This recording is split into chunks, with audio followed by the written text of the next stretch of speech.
और बोकारो के लोहांचल में बताया जा रहा है कि जनसंपर्क अभियान किया गया है और इस दौरान बेरमो विधायक और धनबाद लोकसभा क्षेत्र की प्रत्याशी अनुपमा सिंह के पक्ष में उनके पति जयमंगल सिंह उर्फ अनूप ने जनसभा को संबोधित किया है। इस दौरान अपनी पत्नी और प्रत्याशी अनुपमा सिंह के पक्ष में वोट की अपील भी वो करते नजर आए। उन्होंने कहा कि गठबंधन एक अनुशासित दल है, हम जीतने के बाद सर्वसम्मति से नेता चुन सकते हैं। ये भी कहा कि 70 सालों में कांग्रेस ने बोकारो स्टील प्लांट, कोल इंडिया और एनटीपीसी और डीवीसी जैसे यूनिट स्टार्ट किया और यदि भाजपा ने 10 साल में कुछ भी इनके लिए नहीं किया। अगर महागठबंधन की सरकार बनी तो महागठबंधन इस पर काम करेगी।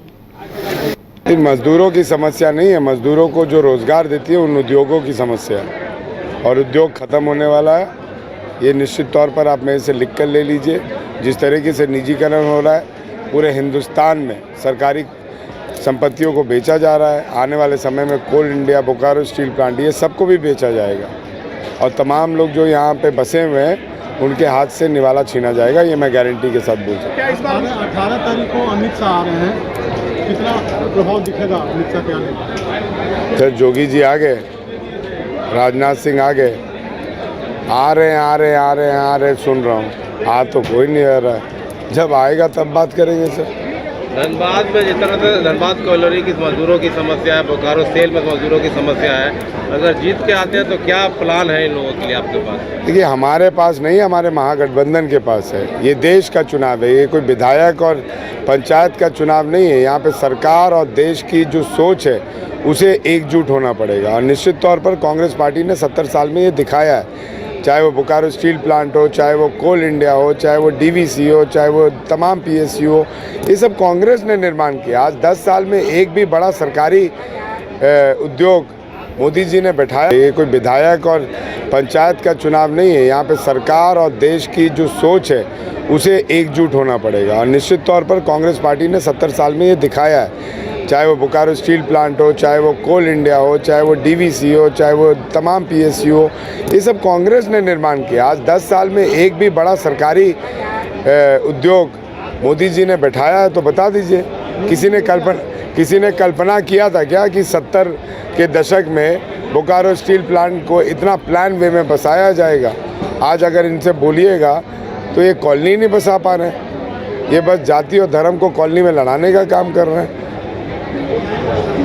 विकास की बात करें तो ये पाकिस्तान की बात करते हैं, रोजगार की बात करें तो हिंदू मुसलमान की बात करते हैं, आगे की योजना की बात करें तो बोलते हैं राम मंदिर दे दिए। इससे हमारे हिंदुस्तान के लोगों का घर चलेगा, इससे हिंदुस्तान की तरक्की होगी। जनता समझ रही है, जनता बखूबी जानती है कि क्या करना है और इस जनता ने जब 75 साल बिताया है देश की तरक्की के लिए, तो इस साल भी जनता अपना चयन ठीक से करेगी, क्या सही है क्या नहीं। अभी प्रधानमंत्री ने कहा है कि गिरिडीह और कोडरमा नरेंद्र मोदी चुनाव लड़ रहे हैं, क्या उनके अपने प्रत्याशियों पर भरोसा नहीं है कि नरेंद्र मोदी खुद अपने जिला के कह रहे हैं? सर दिक्कत तो यही है ना कि सभी लोग ससुर को देखकर बेटी से दामाद की शादी की बात कर रहे हैं। ससुर को देखकर घर चलेगा कि दामाद लायक होएगा तब घर चलेगा? दामाद आपका कुछ करता ही नहीं है और ससुर को देख रहे हैं आप लोग। और ससुर जी भी एकदम सुभान अल्लाह कि वो तो विकास की बात ही नहीं करते हैं। उनसे बात करिए तो सनातन धर्म, उनसे बात करिए तो पाकिस्तान हिंदुस्तान।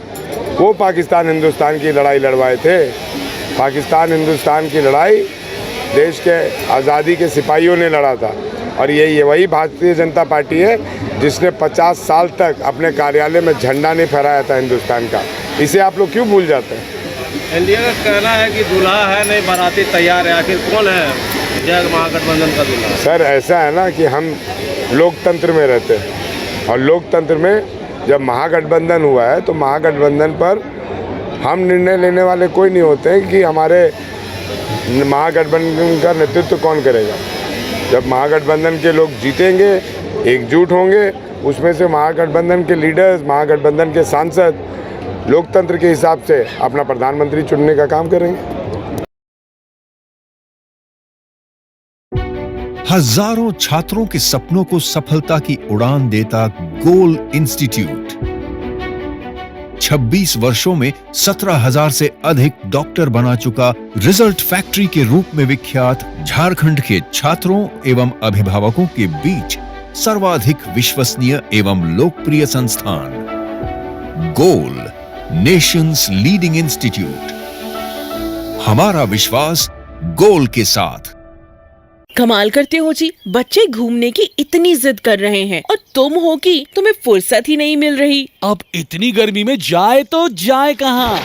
इस गर्मी में मस्ती और फन का आ गया है परफेक्ट डेस्टिनेशन वाइल्ड वादी, जहाँ है water park, bird park, flower park, trampoline park, amusement park, 250 feet लंबा, जिप लाइन और क्रिकेट स्टिमुलेशन का खूबसूरत नजारा। वाइल्ड वादी, 10 माइल चौक, रांची। वाइल्ड वादी यानी अनलिमिटेड फन और अनलिमिटेड मस्ती। घर के लिए ग्रोसरीज की जरूरत हो या चाहिए फल और सब्जी, डेयरी या बेकरी प्रोडक्ट्स चाहिए या beverages, snacks and branded foods चाहिए हो या ब्यूटी प्रोडक्ट्स, अब इनके लिए अलग अलग दुकानों की तलाश हुई खत्म, क्योंकि रांची में खुल गया है केस्टो मार्ट, जो रखे आपका और आपके बजट का ख्याल। हर सामान पर 5% की छूट, होम डिलीवरी की सुविधा भी। आज ही पधारें। Kesto Mart, one-stop solution for every customer's requirements. Call 9153989339.